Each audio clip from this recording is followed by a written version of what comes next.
Magkano isang flood control engineer? 3 million, congressman. 6 million, congressman. 9 million po, congressman. Engineer Casellas, congressman.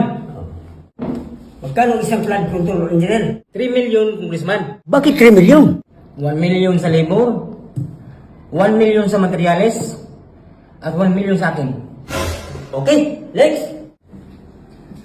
Good morning, congressman. Magkano Ako nga pala si Engineer Balulho. isang flood control engineer? 6 million, congressman. Bakit 6 million? 2 million sa labor, 2 million sa materialis, 2 million sa akin. Okay, next. Magandang umaga ako, congressman. Magandang umaga. Engineer Is Butilo. Magkano isang flood control engineer? 9 million po, congressman. Bakit 9 million? 3 million po sa akin, congressman. 3 million din sa'yo, congressman. Ito ang magaling engineer!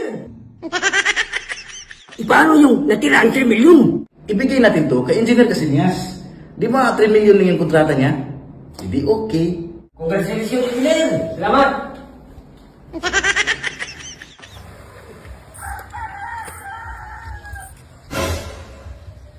Ay!